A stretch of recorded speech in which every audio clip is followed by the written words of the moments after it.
Hey everybody. I get a lot of questions on how I acquired these little pieces of notebook paper. These were one of the inserts for our card gifts this year. It's meant to fit in one of these little library cards, and they're super cute, and I got a lot of questions. So I'm just gonna really quick show you how they're made. I used a pad like this. This is a 5 by something. I'll put a link. Look around in comments or wherever this is posted. If I have links to any of the stuff that I'm using, I will put them there. And but this is narrow ruled mini notepads. There's all sorts of different brands. There's tons of them. In fact, I think I'm going to show you with a yellow. They have yellow as well. So all this is this. Oh, that's why I need to use the yellow, because I think it'll show more. All it is that I cut a piece of paper from that section, and then for the holes, I just used a hole punch.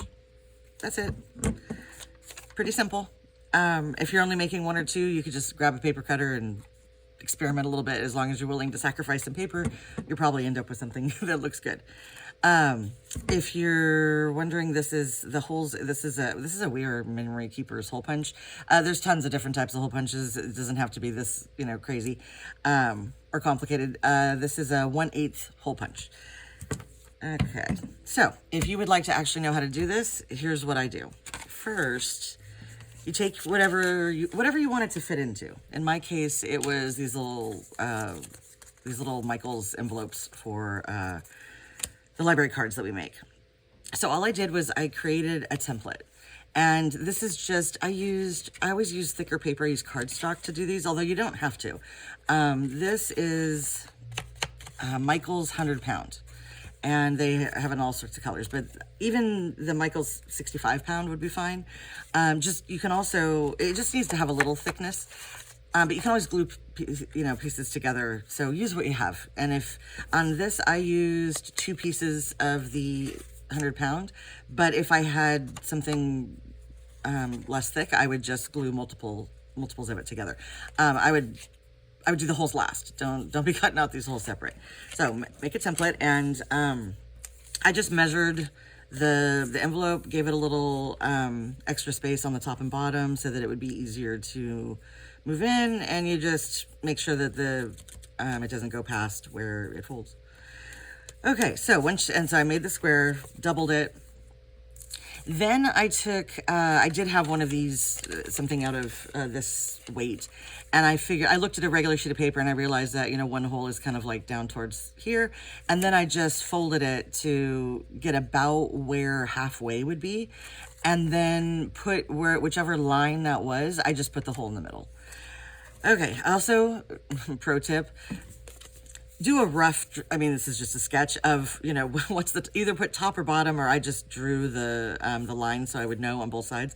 Because once you do this, the chances of this being perfect in terms of, being right in the middle or whatever, that's not happening probably. You're going to want to draw on here so you know which direction to put this when you're going to punch your holes. All right, but first we need to cut out the actual paper. So, actually, I think I'm going to use yellow because I think it'll show up better on video. So you can do you could do like 3 to 5 at a time depending on the weight of the paper. Let's go with 3 today.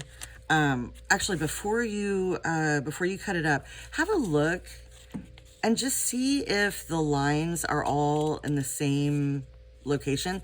They'll be slightly off at the back. That's why it's important to, once you cut it, make sure you're paying attention to your orientation. So they will be off on the back, but it doesn't matter, it's the back.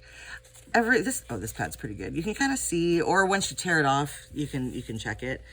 It's not super serious. They're 1/8 of an inch difference. As long as, if you have that problem, just make this a little wider so that it doesn't mess you up. Okay, so when you tear these, if you want a clean cut, or not cut, separation, you're going to want to tear from the edge that you want to use, because it's less likely to have a rough separation. Now, I don't care, because I actually think it looks kind of cool if the top of it's a little rough. I feel like it makes it look a little more authentic, but I'm going for vintage. So if you need it clean, or you're not into vintage or whatever, just stick your finger on the side that you're using. Let's go with 3. And tear from there. Then you grab a paper cutter. And now what I decided to do, this is what I'm going to do with my paper cutters. I have several paper cutters. This is how I would do it for one of these types. So first thing I want to do is I need to cut, this is too wide. I wanted it to be smaller. I think I landed on, I wanted it to be from the outside red over, I wanted that to be 1/2 inch. So, and I'm going to cut it from, I'm going to cut it this way because if this tears, then it won't be a flat edge, and I want a flat edge to go up against the block right here. So first I have to cut this off. So in order to do that, what I did is I took my paper and I put it in where, there we go. I put the red line to the blade. And then I looked over here at what mark I was at, or on, it's this one. And then I just went over 2 squares, which is a 1/2 inch. And then I take a piece of the cardstock. It can be multiple papers together. It doesn't even, you can't do it with copy paper, but anything, I mean, you could get some junk mail that has, you know, something that's like more like an index card. And so I butt that up against it. And then I take this away. And I tape this down in place.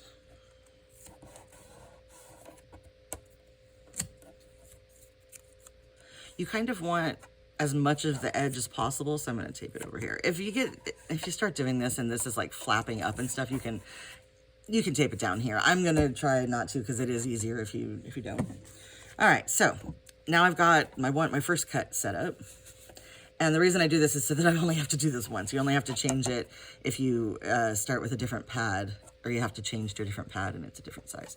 Okay, so then I'm just going to make sure my tape is out of the way.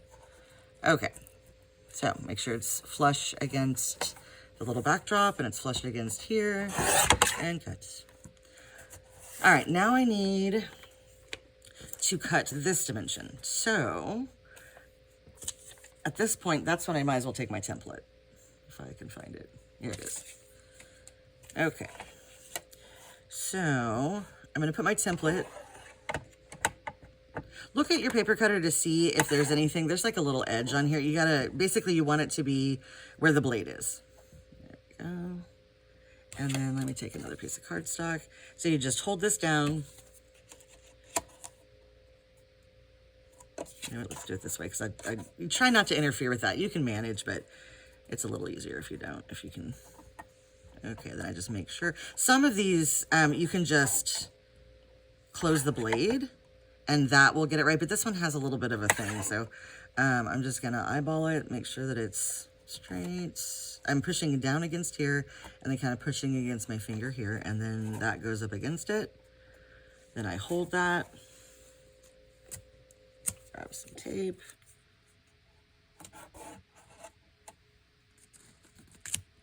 And let's do...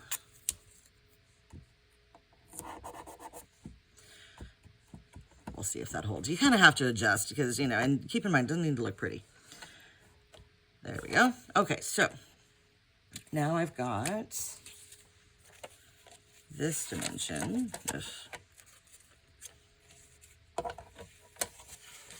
So now all I have to do, at this point, you may want to, or just have a look. If it didn't come off clean, like kind of finagle it, see what you can do to,